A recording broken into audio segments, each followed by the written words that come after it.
Q4 e-tron is an important model for Audi, so important that Ingolstadt feels the need to create two distinct variants, this Q4 Sportback e-tron derivative being the more dynamic looking one. Like its standard counterpart, it's built on the Volkswagen Group MEB chassis for volume all-electric cars, but pushes the boundaries of that platform in terms of the premium prices being charged here for the size of car delivered.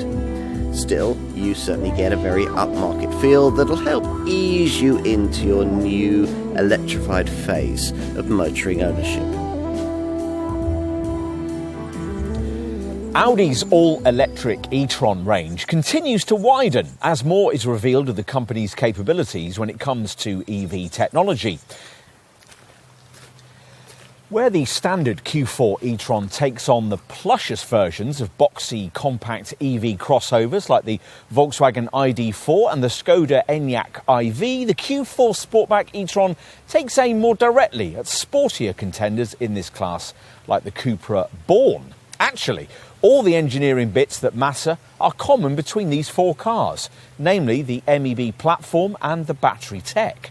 Yet Audi claims to have put its own stamp on the way this car drives and feels. Let's see.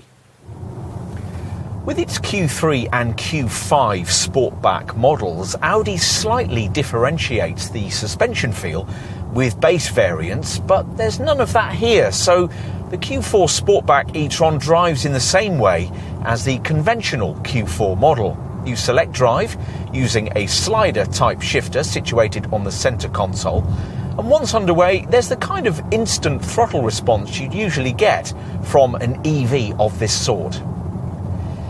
In terms of powertrains, there's nothing we haven't seen before in Volkswagen Group EVs. Most of these tend to be chosen with the 52 kilowatt-hour battery that's used by the base Q4 35 e-tron, which uses a 170 PS rear-driven electric motor, makes 62 miles an hour in 9 seconds, and has a range of 215 miles. Next up is the Q4 40 e-tron variant we're trying here, which has a bigger 76.6 kilowatt-hour net capacity battery and a more powerful 204 PS rear-driven motor, making 62 miles an hour in 8.5 seconds and offering a 323-mile driving range. The flagship Q4 50 e-tron Quattro variant also uses the 76.6 kilowatt-hour battery, but has both front and rear-mounted electric motors, developing a combined 299 PS, which means 62 miles an hour in just 6.2 seconds and a range of 302 miles. Plus, with its top performance variant, the top speed is lifted from the usual Q4 maximum of 99 miles an hour to 111. Across the range, there's the same kind of suspension setup you'd find in other mid-sized Audi SUVs, a McPherson strut front and 5-link rear arrangement, with sports suspension available, which lowers ride height by 15mm, and adaptive damping offered further up the range. In practice, like this model's Volkswagen Group EV cloned cousins, every Q4 e-tron is basically rear-driven. Even the 50 e-tron Quattro version only brings its front wheels into play when it absolutely has to. And when you drive a Q4 Sportback in town, you quickly realise quite a few of the reasons why.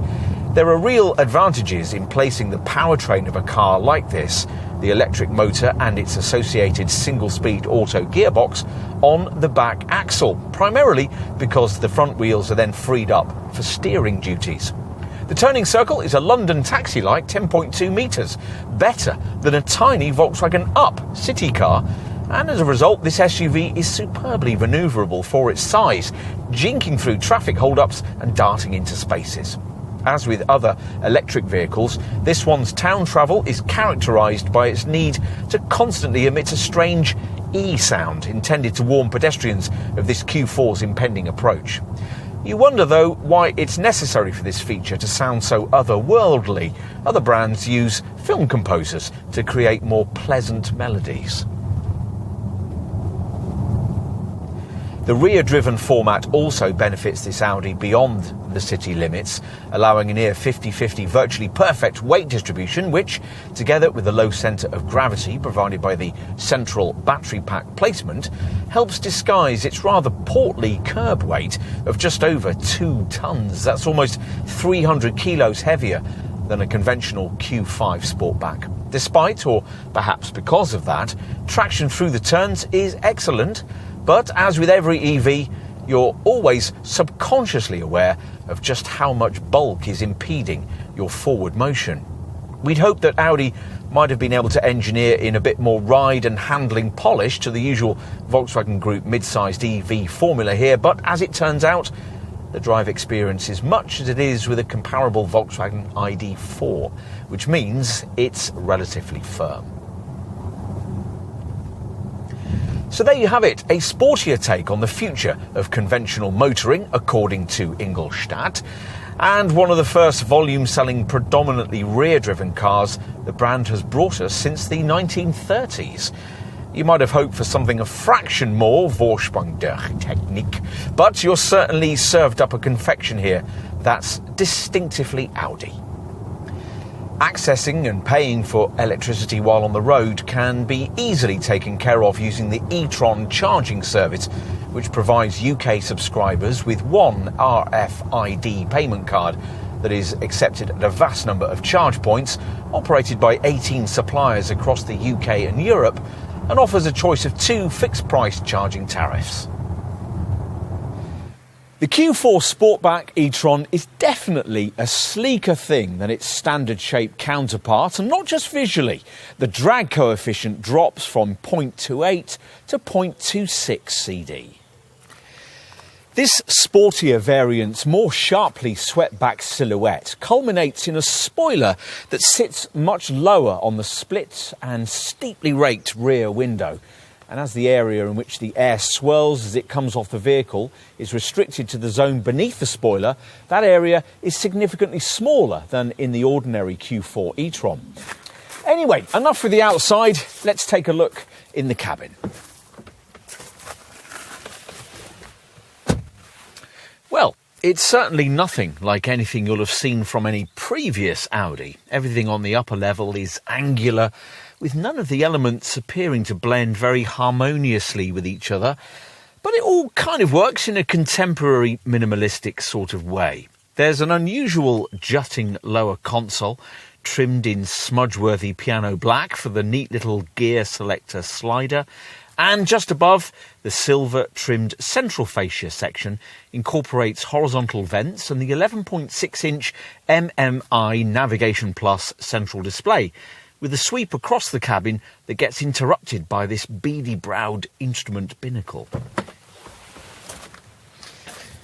Right, time to take a look in the rear. Now, you've got to duck slightly as you get in, but it's nothing too serious. To accommodate the battery, the back seat is mounted 70mm higher than the front, which you might expect to create a headspace issue given this Sportback variant's swept-back roofline. Actually though, while those of basketball-playing stature might struggle, most other adults should be fine back here unless they enter wearing particularly elaborate headgear. Boot space in this Sportback actually rises slightly over the ordinary model, 535 litres rather than 520. But capacity, when the 40-20-40 split seatback is lowered, falls slightly, 1,460 litres rather than 1,490. Within the Q3 and Q5 ranges, the Sportback body shape tends to outsell the conventional SUV version, and we expect the same trend to be replicated here. After all, the Q4 Sportback e-tron doesn't cost vastly more than its boxier showroom stablemate, yet makes a significantly more dynamic driveway statement. There's no real penalty for the more slippery shape in terms of either boot space or rear cabin headroom either.